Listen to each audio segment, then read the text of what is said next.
ठोकरें इंसान को चलना सिखाती है। इसलिए जरा जिनको तुम आगे बढ़ाना चाहते हो, जिनको कुछ सिखाना चाहते हो, जिनको कुछ नया अनुभव देना चाहते हो, थोड़ा उनको ठोकरें खाने का भी मौका दीजिए। ठोकरें जितना सिखा सकती है उतना 7 बाप नहीं सिखा सकते, ब्रह्मा जी भी नहीं सिखा सकते हैं। इसलिए ठोकरें खाने का अवसर भी मिलना चाहिए। लेकिन याद रखना, गुरु भी सोचता है मैं ऐसा कर दूं चेला ठोकर ना खाए। ठोकर खाने दो इसको, थोड़ा भटकने दो इसको। और याद रखना, जो खुद आदमी अनुभव प्राप्त करता है वो उसके जीवन का जीवित ज्ञान बनता है, और वही ज्ञान उसको शिखर तक पहुंचाता है। तुम अपने बच्चे को बार बार सिखाओ कि आग मत छूना, फिर भी आग तरफ दौड़ता है। लेकिन एक बार थोड़ा सा वो जल जाता है, तब तुम कहो इस आग को पकड़ो, तो बोलता नहीं, जल गए थे, उससे अनुभव हो गया है। तो कबीर साहब कह रहे हैं ये संसार में बड़ा आश्चर्य है। क्या आश्चर्य है? धरती उलटी आकाश जाय, चींटी के मुख हस्ती समाय। कबीर साहब की उल्टवासी है। साहब कहते हैं धरती उलटकर आकाश की ओर जा रही है और चींटी के मुख में हाथी समा रहा है। कमाल है। चींटी का मुख इतना छोटा होता है, उसमें मुख में तो हाथी की टांग नहीं घुसेगी, तो पूरा हाथी उसके मुंह में घुस गया, समा गया। और कबीर कहते हैं तो जरूर कोई बात है। अब कौन हाथी है, कौन चींटी है, कौन धरती है, कौन आकाश है? ये उल्टवासी है जो सुनने में लगेगी उल्टा और समझने में लगेगी सीधा। देखी देखी जिए अचरज होई, देखी देखी जिए अचरज होई।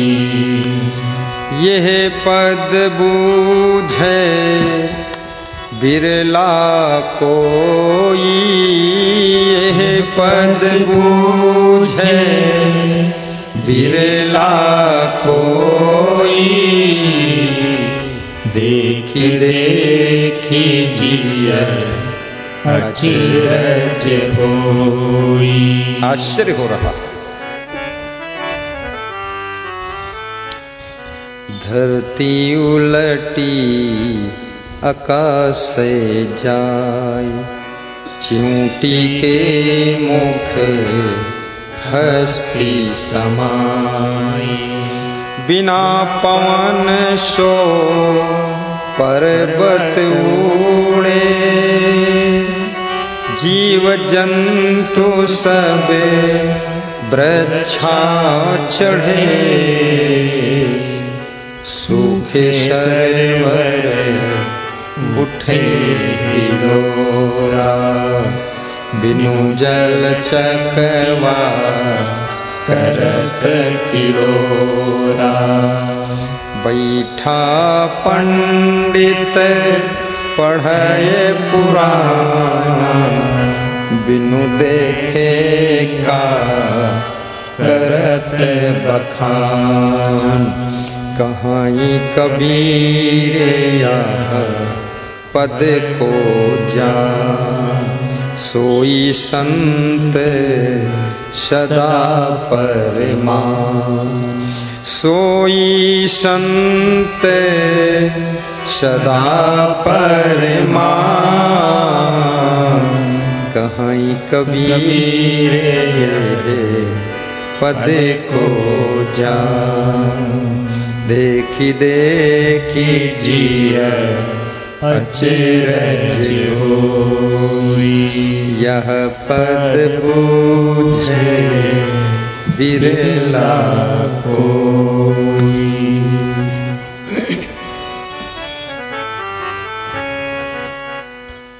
सद्गुरु कबीर साहब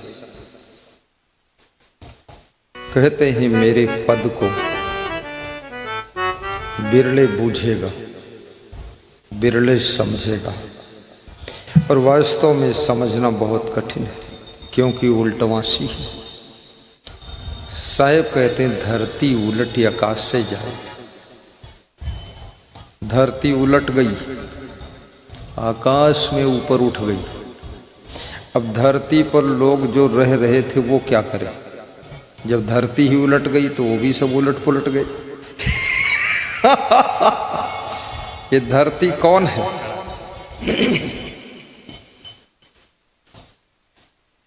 जो लोग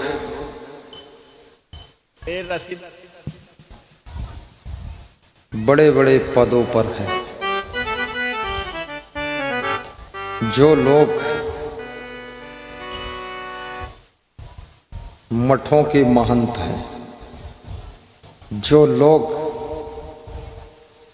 बड़े बड़े अफसर हैं, बड़े बड़े प्रधानमंत्री, मुख्यमंत्री, मिनिस्टर हैं, बड़े बड़े डॉक्टर हैं,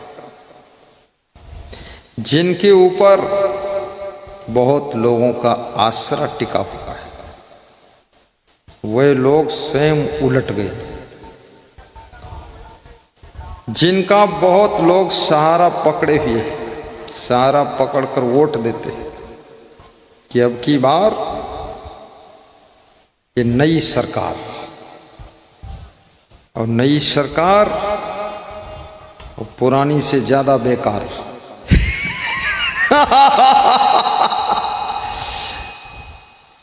सब उलट गया मामला। देख देख जी अचरज हो। तो कबीर साहब कहते बड़ा आश्चर्य हो रहा है। जिनके आधार में सभी लोग रहते हैं, वही लोग सब उलट गए। माता पिता के आधार में पूरा परिवार रहता है।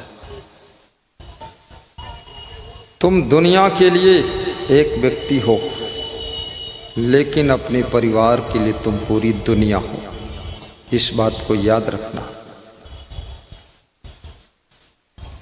इसलिए माता पिता को धरती जैसा धैर्यवान होना चाहिए। बड़े अधिकारियों को, मिनिस्टरों को, प्रधानमंत्री, मुख्यमंत्री को बहुत धीरज होना चाहिए। धरती जैसा धैर्य हो। धरती में जब भूकंप आ जाता है, पूरे गांव के गांव धंस जाते हैं, खेत भी गायब हो जाते हैं। जिस समय भूकंप आता है तो आप पैदल चल भी नहीं सकते, सब हिल जाता है। क्योंकि धरती हिल जाए तो संभलोगे कैसे?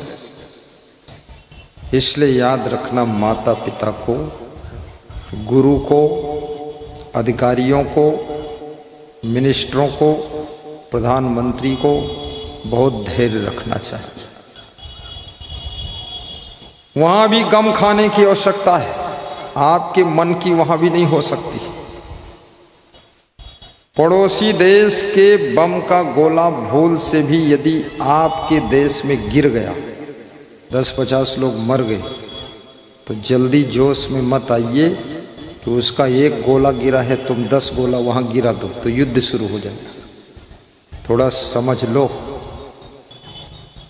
लेकिन जिसकी सरकार होती है वो थोड़ा विवेक करता है, सोचता है। जिसकी सरकार नहीं है वो सोचता युद्ध हो जाए तो इसकी सरकार गड़बड़ा जाए तो अच्छा है। वो ललकारता है कि ये कायर है, कूचर है, डरपोक है। वो सोचता ये भिड़ जाए, सब तहस नहस हो तो ये हारेगा, फिर हम जीतेंगे। इसलिए किसी के ललकारने से भी कदम मत उठाना, और किसी के कहने से कदम मत उठाना। विवेक करिए, धैर्य रखिए।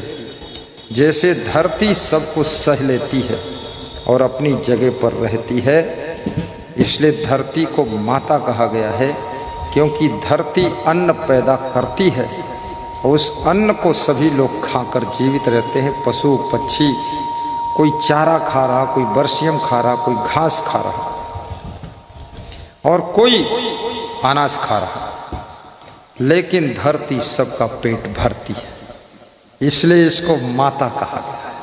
ये धरती माता है। दूसरा, जो माँ जन्म देती है, जननी माता, उसका भी बहुत बड़ा स्थान है।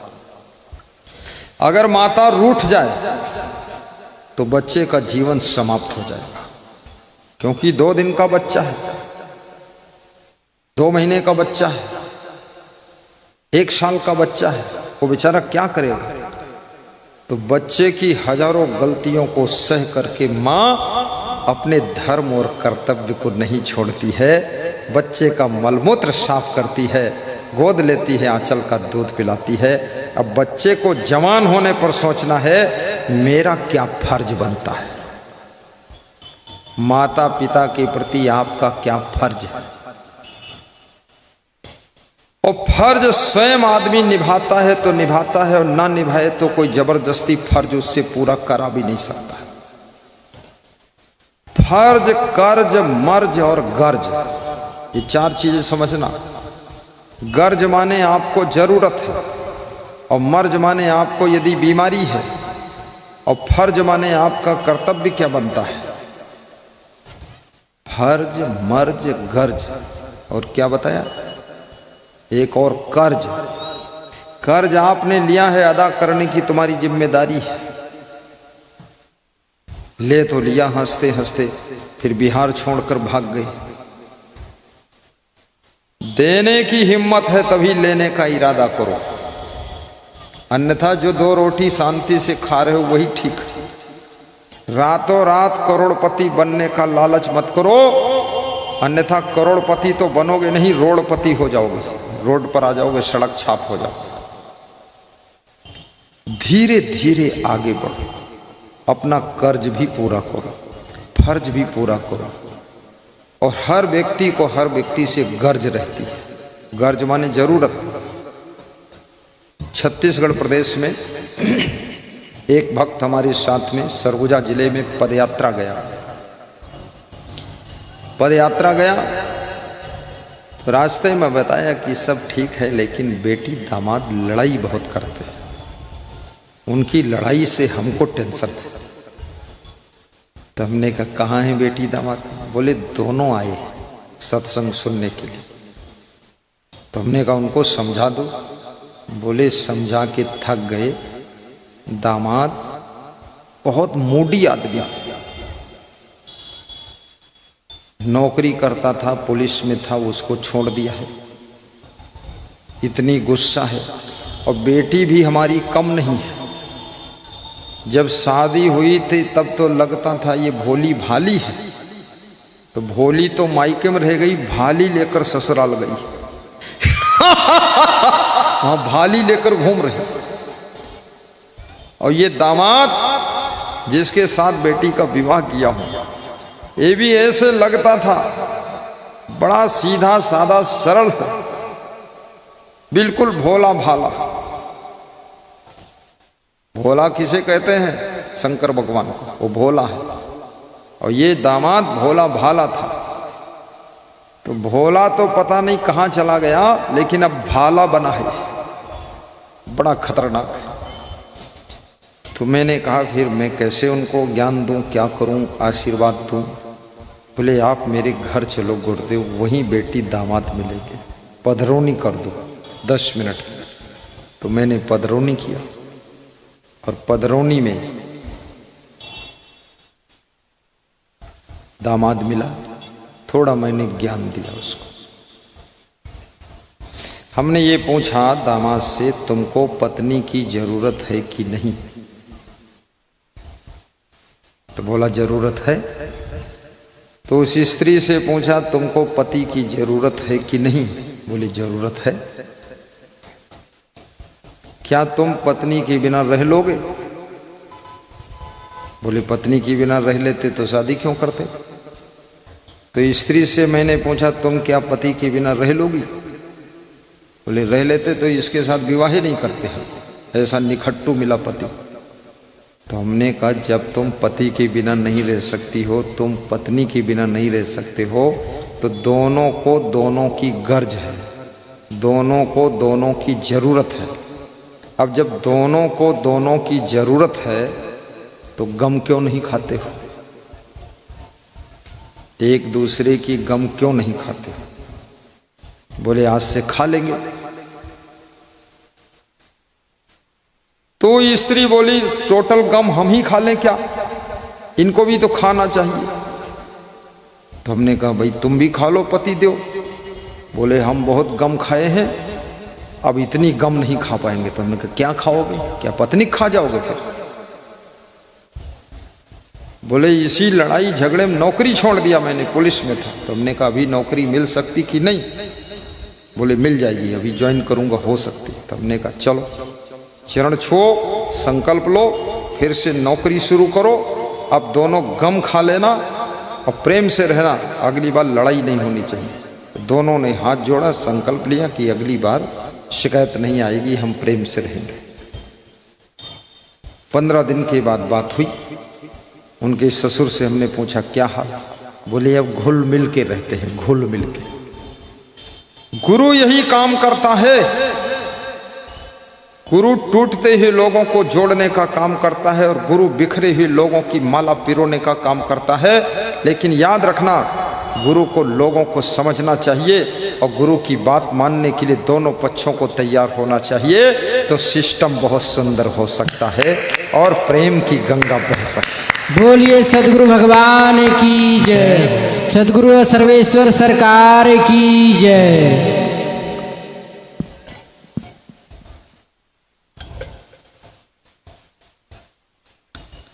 धरती उलटी आकाश से जाई, यानी लोग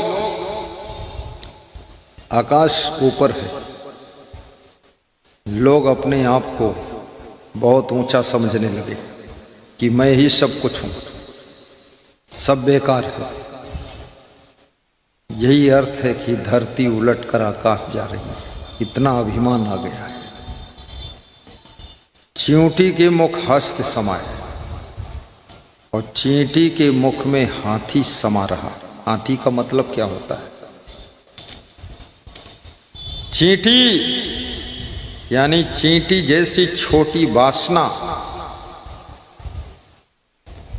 वासना के मुख में बड़े बड़े धुरंधर हाथी जैसे बलवान, हाथी जैसे धुरंधर धनवान, वो भी वासना में समा जाते हैं।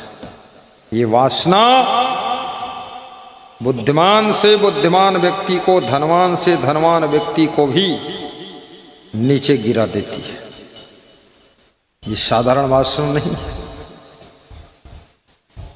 एक उपासना की शक्ति ही वासना को जीत सकती है। भक्ति ही आपके अंदर की आसक्ति को खत्म कर सकती है, अन्यथा यह आसक्ति भी बड़ी खतरनाक है। आसक्ति का मतलब चिपक जाना, ममता में चिपके रहना, मोह में चिपके रहना, काम वासना में चिपके रहना। कितने लोगों का मर्डर हो गया, मर गए, कितने लोगों ने मर्डर कर दिया, लेकिन वासना नहीं मरी।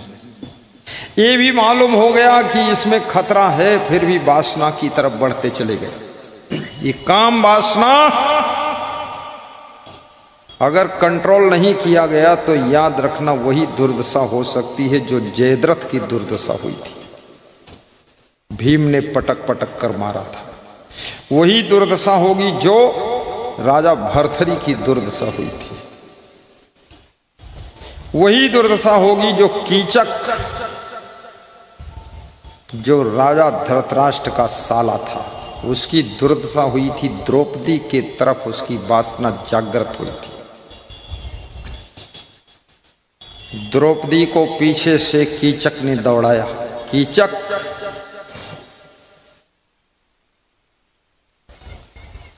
कौन था समझते हो? राजा।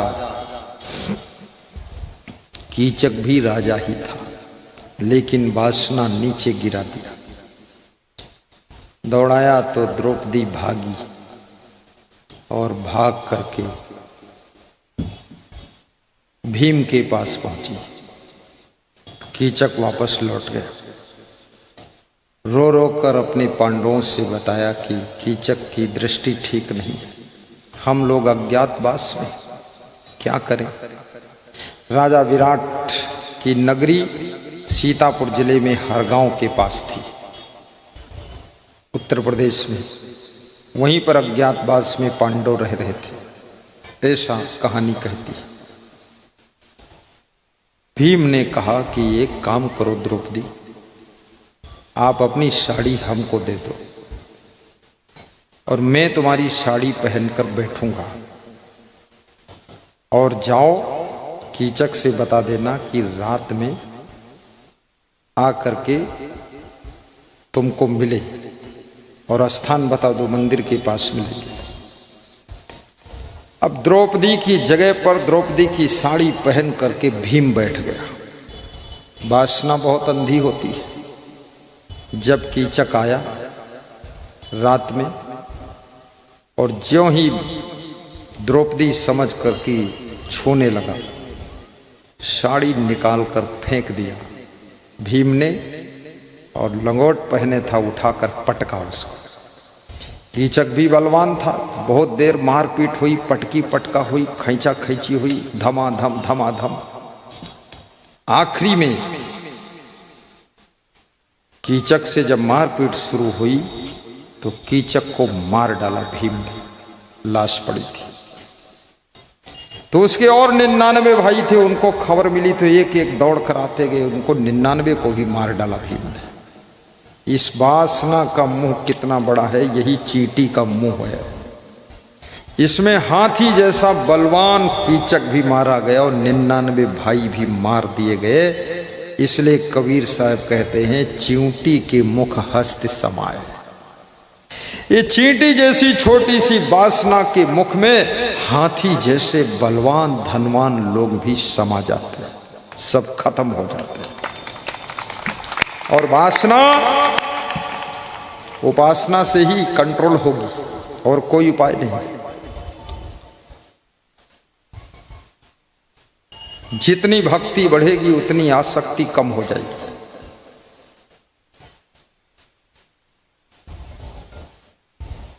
रावण को ज्ञान का अभिमान था, लेकिन राम को अभिमान का भी ज्ञान था। अंतर इतना था, रावण को जो ज्ञान हुआ था उसको ज्ञान का अभिमान हो गया था कि मैं बहुत ज्ञानी हूं, लेकिन राम को अभिमान का ज्ञान था। और श्रीमद् भगवत गीता में भगवान श्री कृष्ण कहते हैं, ज्ञानी का पहला लक्षण है अमानित्वम, आदम्बित्वम, अहिंसा, शांति, आर्जवम, आचार्योपासनम, शौचम, स्थैर्यम, आत्मविनिग्रहः, इंद्रियार्थेषु वैराग्यम, अनहंकारा एव च, जन्म मृत्यु जरा व्याधि दुख दोषानुदर्शनम, अशक्ति अनभिषोगः पुत्रदार ग्रहादिषु नित्यं च समचित्तत्वं इष्टानिष्टोपपत्तिषु मयि च अनन्ययोगेन भक्ति अव्यभिचारिणी विविक्त देश सेवितम अरति जन संसदि। ध्यान देना, अध्यात्म ज्ञान नित्यत्वम तत्व ज्ञानार्थ दर्शनम एतत् ज्ञानम इति प्रोक्तम अज्ञानम यत् अतः अन्यथा। ये ज्ञान के लक्षण बताए गए। 5 श्लोकों में भगवान कृष्ण ने अर्जुन को ज्ञान के लक्षण बताया है। जिसको ज्ञान होता है उसका पहला लक्षण है अमानित्वम। अमानित्वम का अर्थ क्या होता है बताइए। अभी मैं एक आदमी को खड़ा करूंगा, पूछूंगा अमानित्वम क्या है। किसी से नहीं पूछूंगा, क्योंकि यहाँ पूछने के लिए नहीं आया हूँ, यहाँ मैं खुद बताने के लिए आया हूँ। यहाँ पूछ करके दूसरे को शर्मिंदा करने की ज़रूरत नहीं है, क्योंकि सबको सब मालूम होता तो इधर आने की ज़रूरत भी नहीं है, इसलिए पूछो मत। अमानित्वम अर्थात जो अभिमान से मुक्त है वही अमानी है। जिसको बुद्धि का अभिमान नहीं, शरीर के बल का अभिमान नहीं, धन का अभिमान नहीं, कार का अहंकार नहीं, और जिसको अपनी वाणी का अभिमान नहीं, यानी जिसने अभिमान को त्याग कर दिया है, सबहि मान प्रद आप अमानी। सबको सम्मान देता है लेकिन स्वयं अमानी रहता है। ये हनुमान का लक्षण था। हनुमान जी इसलिए नाम उनका हनुमान था। मान, अपमान, अभिमान, सम्मान, ये सबका हनुमान जी ने अपने ज्ञान से हनन कर दिया था। जो मान, अपमान, सम्मान, अभिमान को ज्ञान से हनन कर दे उसी का नाम हनुमान है। हनुमान, उसने हन दिया यानी मार दिया। लोग कहते ना तुमको हम हन देवे, हन देवे मतलब कोटिब कस के मारी बहुत, तो ये है हनुमान। अभिमान को मारना आसान नहीं। अभिमान के बहुत रूप होते हैं, बहुत तरह तरह के रूप होते हैं, और अभिमान हर जगह रहता ही नहीं। कितना ही अभिमानी आपके गांव में व्यक्ति हो, लेकिन नरेंद्र मोदी का फोन आ जाए कि तुम दिल्ली आओ, तुमको टिकट मिलेगा, लोकसभा का टिकट, वो आदमी सब काम छोड़कर दिल्ली पहुंचेगा और दिल्ली पहुंच करके सबसे पहले मोदी जी के पैर छूएगा। उनके पैर क्यों छू रहे? क्योंकि टिकट। मोदी जी ब्राह्मण भी नहीं है, जो ब्राह्मण समझकर पैर छू, वो तो घांची है। घांची मतलब तेली, वो तेली है, उसके पैर क्यों छू रहे? चलो ब्राह्मण होता पूज्य है, छू लो। तो ब्राह्मण भी मांस मछली दारू खाता पीता तो वो भी छूने योग्य नहीं। जो ब्राह्मण मांस मछली दारू अंडा मुर्गा तमाकू खाता पीता है वो केवल नाम का ब्राह्मण है, काम का ब्राह्मण नहीं, बेकार है। और मोदी कोई साधु भी नहीं जो उसके पैर छू, मोदी कोई सदगुरु नहीं है जो पैर छू, मोदी कोई भगवान नहीं जो पैर छू, लेकिन फिर भी लोग पैर तो पैर टेबल के नीचे मुड़ डाल के वहां छू लेते हैं कि जो कुछ हो तुम ही। भगवान को भी इतना नम्रता से नमस्कार नहीं किया कभी, न किसी गुरु को किया, न साधु को किया, वहां घुटना टेक दिया जाए। नम्रता तुम्हारे वजन को दर्शाती है, अभिमान तुम्हारे कंगालपन को दर्शाता है कि तुम भीतर से कंगाल हो। और नम्रता ये दर्शाती है कि भीतर से ये व्यक्ति बहुत अमीर व्यक्ति है। भीतर से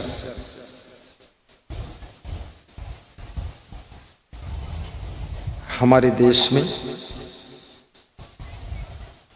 विनम्रता सबसे अधिक है। बच्चों को बचपन से सिखाया जाता है कि माता पिता के पैर छूते हैं, और माता पिता भी अपने माता पिता के छूते थे, और वो माता पिता अपने माता पिता के छू चुके। अकड़ना कोई सिखाता नहीं है, फिर भी अकड़ आ जाती है, और झुकना जन्म से ही माता पिता सिखाते हैं, दादा दादी सिखाते हैं, सास ससुर सिखाते हैं, सब लोग सिखाते हैं, सत्संग भी सिखाता है, ग्रंथ पंथ सिखाते हैं, लेकिन झुकना फिर भी मुश्किल से आता है। अकड़ जाती नहीं है और झुकना आता नहीं। आदमी कहता मैं किसी को झुकता नहीं, लेकिन भैंस का गोबर उठाने के लिए झुकता है, गाय का गोबर उठाने के लिए झुकता है, बोरी में सामान उठाने के लिए झुकता है। आधा किलो सोना पड़ा हो टट्टी में तो झुककर हाथ डालकर उठा लेता है। ये आदमी बहुत मूर्ख है। तुम झुकते वहां हो जहां तुम्हारा स्वार्थ होता है, तुम झुकते वहां हो जहां तुम चिपके होते हो, तुम झुकते वहां हो जहां से तुम्हें कुछ लालच पूरा होने वाला है, और तुम अकड़ते वहां हो जहां समझते हो कुछ मिलने वाला नहीं। याद रखना, मूर्ति के सामने भी लोग झुकते। पत्थर की मूर्ति किसने बनाया? आदमी ने। और खरीदा किसने? आदमी ने। मंदिर किसने बनाया? आदमी ने। मंदिर में मूर्ति कौन रखा? आदमी ने। मूर्ति की पूजा कौन करता? आदमी। और मूर्ति को माला पहनाता कौन? आदमी। और मूर्ति पर मीठा कौन चढ़ाता? आदमी। और मूर्ति के पांव कौन छूता? आदमी। और मूर्ति को चुराता कौन है? आदमी। आदमी मूर्ति चुराता भी है। मंदिर के लिए जमीन दान कौन देता है? आदमी। और दान दी हुई जमीन पर बेईमानी से कब्जा करता है कौन? आदमी। और उस कब्जा को कौन छोड़ाता है? वो भी आदमी। तो सारा खेल आदमी का है। आदमी की शक्त से अब डर रहा है आदमी, और आदमी को लूट कर भर रहा है घर आदमी, और आदमी ही मारता है, मर रहा है आदमी। समझ कुछ आता नहीं क्या कर रहा है आदमी। बोलिए सदगुरु भगवान की जय। सारा खेल आदमी का है। नम्रता सीखे सरलता, गही विनय सुविधान को। नम्रता सीखे सरलता, गही विनय सुविधान को। याद रखना, आपसे नम्रता की शक्ति विनती अभिमान की शक्ति से लाख गुना ज्यादा बड़ी होती है। नम्रता सीखे सरलता, और सरलता भी होनी चाहिए। सरल बनो, जटिल मत बनो। सहज रहो, सहज ध्यान रहो, सहज ध्यान धरो। जिंदगी सहज जियो, सरलता से जियो, प्रेम से जियो, नम्रता से जियो। नॉर्मलिटी रखो लाइफ में। जितना जिंदगी को जटिल बनाओगे, जिंदगी उलझ जाएगी। जिंदगी मधुबन भी है और जिंदगी गुलशन भी है। एक शायर कहता है, घेरोड़ वाले, जिंदगी मधुबन भी है और जिंदगी गुलशन भी है, और जीने का ढंग नहीं आया तो तुम्हारी जिंदगी ही तुम्हारे लिए दुश्मन भी है, जिंदगी दुश्मन भी है। कितने लोग अपनी ही जिंदगी से परेशान हैं। नासिक में मैं कुंभ मेले में गया था, तो जिस घर में मेरा निवास था उसके पड़ोस घर में स्नान करने जाते थे। तो उस घर के और उस पार एक पड़ोस घर में वो आदमी एक बाउंड्री से झांकता रहता था। जब मैं स्नान करने जाता था तो झांकता था, स्नान करके निकलता था तो झांकता था। अब 13 दिन मेरा रुकाव था वहाँ, तो 13 दिन झांका, देखता रहता था। तो थोड़ा मेरे मन पर प्रभाव पड़ा। हमने कहा झांकते क्या हो, आ जाओ ना यहाँ। 13 दिन से झांक रहे हो, आओ। तो बोले झांकने में जो आनंद है वो आनंद आने पर भी नहीं मिलेगा। तो हमने कहा आओ तो। बोले ये घर मेरे बाप का है, मैं यहाँ आता ही नहीं। तो हमने कहा बाप के घर में नहीं आते हो तो जिस घर में खड़े वो किसका है? बोले आपका है, मेरा। तो हमने कहा बाप से इतना द्वेष? बोले घर से बाहर निकलो, सड़क पर मिलूंगा आपको। तो सड़क पर मिला। हमने कहा क्या मैटर क्या है? बहुत दुखी भी हो, चिंतित भी हो, क्रोधित भी हो, मामला क्या है? बोले मामला ये है कि मैंने अपने बाप को गाली दिया और बाप से अकड़ दिखाया और हाथापाई करने पर उतारू हो गया। तो मेरा बाप दुखी हो गया, रो लिया और चुपके से मेरी बहन को ये मकान लिख दिया। अब ये मकान 5 करोड़ का चला गया बहन के पास, तो मैं तो इसमें आता ही नहीं। तो हमने कहा गाली क्यों दिया? बोले अज्ञान। अकड़ क्यों दिखाई? बोले अभिमान। हाथापाई क्यों किया? बोले मूर्खता। तो हमने कहा फल क्या मिला? बोले यही फल है, सड़क पर हो गया और क्या है, उधर पड़ोस में किराए मकान में रहता हूँ। तो हमने कहा अब अभिमान है कि नहीं? बोले अब तो भैंस के पांव छू लेता हूँ, घमंड खत्म। अब सबको बस। हमने कहा पिताजी कहाँ? बोले तो मर गए। माँ कहाँ? बोले वो भी मर गई। बहन कहाँ? बोले वो भी मर गई। हम बचे हैं दुख भोगने के लिए और हमारे सब भांजे वगैरह हैं, बड़े बड़े सब। याद रखना, नम्रता, सरलता और प्रेम की शक्ति बहुत बड़ी होती है। इसको पहचानो, समझो। और अमानित्वम, ज्ञान जो प्रवचन कर रहा है, जो कथा सुना रहा है, भागवत कथा, या जो भाषण कर रहा है, या जो इंग्लिश में लेक्चर दे रहा है, वही ज्ञानी नहीं है। वो तो केवल बोलने का ज्ञान है उसको। लेकिन असली ज्ञानी वो है, कृष्ण कहते अर्जुन, जिसमें विनम्रता है वो सबसे फर्स्ट ज्ञानी है और उसको मैं आशीर्वाद देता हूं। विनम्रता। अर्जुन की जीत क्यों हुई? विनम्रता के कारण। दुर्योधन की हार क्यों हुई? अभिमान के कारण। अभिमान हमेशा हारता है और विनम्रता हमेशा जीतती है। जब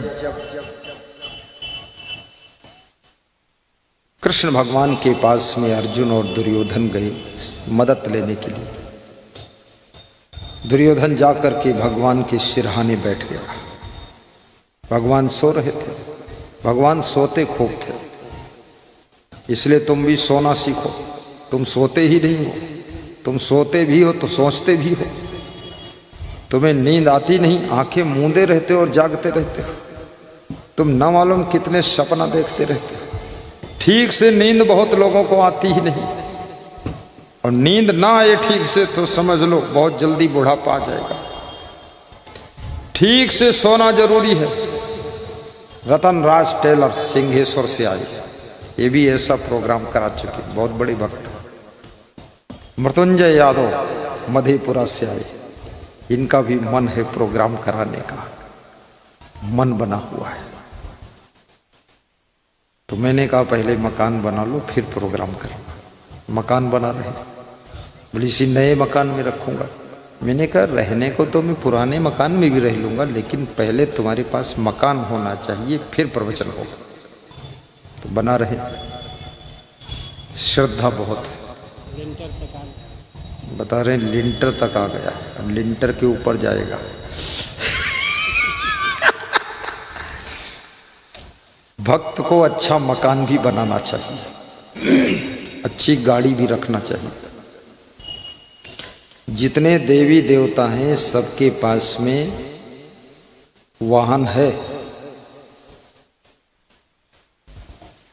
रावण जो था राक्षस था, उसके पास भी पुष्पक विमान था। अरे राक्षसों के पास पुष्पक विमान और तुम्हारे पास कार भी नहीं, हद मार दी तुमने। तुम तो देवी देवता के समान हो। अपने बच्चों के लिए भी कार में बैठने का मौका दीजिए। अपने माँ बाप को भी कार में बिठा करके धार्मिक स्थलों का दर्शन कराइए, सत्संग में ले जाइए। अपनी पत्नी को भी कार में बिठाओ। आज मेरे पास में एक सज्जन आए थे, कह रहे थे नई कार लाया, तो संकोच में ये नहीं कह पाए कि आप थोड़ा बैठ लो, लेकिन मैं आज उनकी कार में बैठ लिया। क्रेटा कार थी, हमने कहा 22 लाख की आती? बोले हाँ। हमने कहा बहुत अच्छी है, फॉर्च्यूनर जैसी? बोले हाँ गुरुजी। जब भक्त का भवन अच्छा होता है, भक्त का बिजनेस टॉप का चलता है, भक्त के पास में कार होती है और फिर भी भक्त को नहीं अहंकार होता है, तब उस भक्त को देख करके मेरा मन गदगद हो जाता है कि अब ठीक है। भौतिक उन्नति भी होना चाहिए और आध्यात्मिक उन्नति भी होना चाहिए।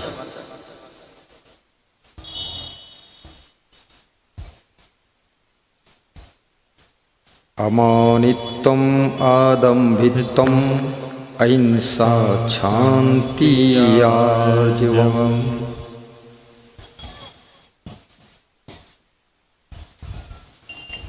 अमानी बनो। जो दम्भ नहीं करता है वो ज्ञानी है। जो अहिंसा धर्म का पालन करता है वो ज्ञानी है। जो हिंसा करता है, मार काट करता है, उसको धेला भर ज्ञान नहीं। मजहब के नाम पर मार काट, जीवा के स्वाद के लिए बकरा मुर्गा भैंसा सुअर को काट कर खाना बहुत बड़ा ज्ञानी है। जियो और जीने दो का फार्मूला लेकर चलो। जीव दया और आत्म पूजा, कहीं कबीर धर्म नहीं दूजा। दया धर्म को मूल है, पाप मूल अभिमान। तुलसी दया न छोड़िए, जब लग घट में प्राण। दयालु बनो, अपने बच्चों पर भी दया रखो कि आपके बच्चे कोमल हैं, छोटे हैं, गलतियां हो सकती हैं, इनको क्षमा करो, इनके भविष्य को भी संवारो। अपने बच्चों से नाराज होकर के उनकी परिस्थिति मत बिगाड़ो। बच्चा इसीलिए नाम है क्योंकि बच्चे को बचाना पड़ता है, और जब स्वयं बचने लग जाएगा तब उसे जवान कहते हैं। लेकिन तुमको बचाना पड़ेगा, माफ करना पड़ेगा। अपनी धर्म पत्नी को भी क्षमा करो, गलती हो जाती है। छोटी छोटी गलती में रिश्ते मत तोड़ो। क्रोध और अभिमान में आकर के अपनी पत्नी का मर्डर भी मत करो। कितने लोगों ने अपनी पत्नी को मार डाला। काम क्रोध अभिमान में पड़ करके अपने पति का भी मर्डर मत करो। पति के टुकड़े टुकड़े करके नीले ड्रम में पैक भी मत करो। अरे ये पति है, जिंदा रहने दो। नारी की शोभा पति से है, पति की शोभा पत्नी से है, गुरु की शोभा शिष्य से है, और शिष्य की शोभा गुरु से है, भगवान की शोभा भक्त से है, भक्त की शोभा भगवान से है। दोनों की दोनों से शोभा है। धागा के बिना फूल की माला नहीं बन सकती है, और फूलों के बिना भी धागा केवल माला नहीं बन सकता है। इसलिए धागा और फूल मिलकर के माला बन जाते हैं और किसी के गले की शोभा को बढ़ाते हैं। ऐसे दोनों पिता पुत्र भी प्रेम से रहो। तुम धागा हो, पुत्र तुम्हारा फूल है, दोनों के प्रेम की माला बननी चाहिए। बोलिए सदगुरु भगवान की थोड़ा जोर बजाओ। ताली है कमजोर, कितना धीरे ताली क्यों बजाते हो? ताली बजाने से बहुत फायदा है। हाँ, महिलाओं में तो दम है, पुरुषों की दम निकल चुकी। महिलाएं खूब ताली बजा रही। महिलाएं ऐसे भी बहुत मस्ती में रहती हैं। झट से सो जाती हैं, झट से जाग जाती हैं, झट से मुस्कुरा देती है, झट से हंस देती और फट से रो भी देती है। और रोने के बाद फिर आंसू पहुँच के फिर दूसरी तरफ मुंह करके फिर हंस देती है। ये बहुत कला है। इसलिए महिलाओं का हार्ट अटैक बहुत कम होता है। बिल्कुल 100 हार्ट अटैक के मरीज होंगे तो 99 पुरुष होंगे, 1% महिला होगी। क्योंकि माताओं का बड़ा सरल सहज मामला होता है। बिछौना बिछा हो तो भी बैठ जाएंगी और नहीं बिछा है तो भी बैठ जाएंगी। बैठने कम जगह है तो आपस में चिपट कर बैठ जाएंगे। लेकिन पुरुष अगर किसी की टांग छू गई तो एक मुक्का मारता कि हट। पुरुष के पास बड़ी अकड़ रहती है,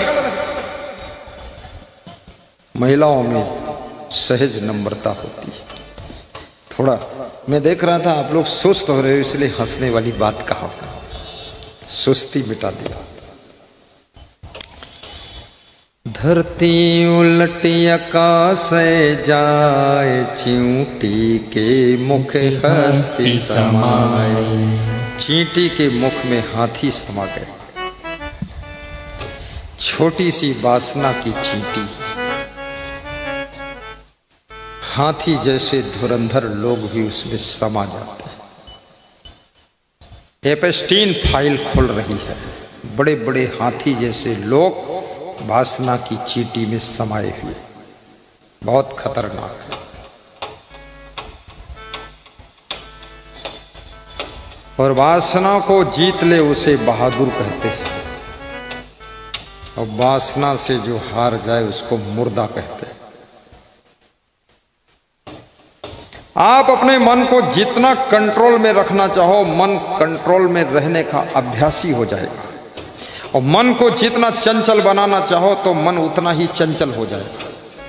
जिन्होंने कभी शराब नहीं पिया तो उनको शराब की याद भी नहीं आती है, लेकिन जिन्होंने शराब पीने की आदत बना ली, पुड़िया गुटखा खाने की आदत बना ली, शिखर खाने की, रजनीगंधा खाने की आदत बना ली, अगर रजनीगंधा ना मिले तो गोबर गंधा खा लेंगे। आदत बिगाड़ी है। तुम गुस्सा करने की आदत बना लो, हर समय झन झन झन झन टन टन टन टन पन पन पन पन नाराज जैसे रहोगे। और तुम मुस्कुरा कर जीने की आदत बना लो तो हर समय खुश रहोगे। याद रखना, सारी जिंदगी आदतों के जाल में फंसी हुई है, और जो आदत को जीत ले तो समझ लो वो बहुत बड़ा भजन कर रहा है। जो आदतों के जाल में फंसकर हार गया वो समझ लो भजन समाप्त हो गया उसका। आदत जरा सुधार लो, बस हो गया भजन। तुम मनमानी करने की आदत बना लो, किसी की सुनोगे ही नहीं। कोई कितना अच्छा कहे, बताए, इशारा दे, हैं? बस अपने मूडी डूडी बने हुए। लेकिन याद रखना, जब दूसरों के इशारा को तुम समझते हो, दूसरों की बात को मानते हो, तो दूसरे लोग भी तुम्हारे लिए बहुत कुछ करने के लिए तैयारी कर लेते हैं, तैयारी कर लेते हैं। इसलिए बिगड़ी आदतों को सुधारो। कबीर साहब से किसी ने पूछा था भजन क्या है, भजन किसे कहते हैं? तो कबीर साहब कह रहे हैं, आदत जरा सुधार लो, बस हो गया भजन। आदत जरा, और क्या? हर व्यक्ति के पास में आदत है। किसी में गुस्सा करने की आदत है, क्रोध करने की आदत है, अभिमान करने की आदत है, लोभ करने की आदत है, चोरी करने की आदत है, झूठ बोलने की आदत है, मनमानी करने की आदत है, बीड़ी सिगरेट गांजा चरस तंबाकू अफीम भांग दारू पीने की आदत है, मांस मछली खाने की आदत है। आदत आदत आदत आदत में लोगों की पूरी इबादत चल रही है, आदत की लोग इबादत कर रहे हैं। इसलिए आदत को जो जीत ले वही महान होता है। टाइम पास करने की आदत है कितने लोगों में, उनके मित्र मिल जाए तो ऐसे खुश होते हैं जैसे भगवान मिल गए, और माँ बाप के पास बैठे तो ऐसे मुंह फुला कर बैठते हैं, लगता है सेंट्रल जेल में बंद है। क्या बात करते हो? माँ बाप को तुम क्या दे सकते हो? कुछ नहीं, लेकिन एक मीठी मुस्कान तो दे सकते हो। थोड़ा माँ बाप के सामने खुश हो जाया करो, पत्नी के सामने भी मुस्कुरा दिया करो, पति के सामने भी खुश रहा करो। इसलिए भी खुश रहा करो ताकि लोग भी खुश रह सकें, इसलिए भी हंस दिया करो ताकि लोगों को भी हंसी वापस लौट कर मिल जाए। इसलिए भी प्रसन्न रहो ताकि लोग भी प्रसन्न रह सकें। याद रखना, तुम्हारी खुशी से हजारों की खुशी पैदा होती है और तुम्हारी उदासी से हजारों व्यक्ति को टेंशन हो जाती है। इसलिए जबरदस्ती खुश रहना सीखो, कुछ मिले ना मिले खुश रह करके जियो। मैं अपने आश्रम जब पहुंचता था, हमारे गुरुजी शांत ज्यादा रहते थे, हंसते कम थे, और मैं उनको भी हंसाता था। बहुत हंसी आ जाती थी तो कपड़ा मुंह में लगा के हंसते थे। हंसाना भी सीखो। फंसाना तो सबने सीख लिया है, सबको फंसाना सीख लिया है। पड़ोसी पड़ोसी को फंसा देता है, पति पत्नी को फंसा देता है, बेटा बाप को फंसा देता है, दामाद ससुर को फंसा देता है लफड़ा में। लेकिन फंसाना आसान है पर लोगों को हंसाना बहुत कठिन है। हंसाना बहुत बड़ा पुण्य है।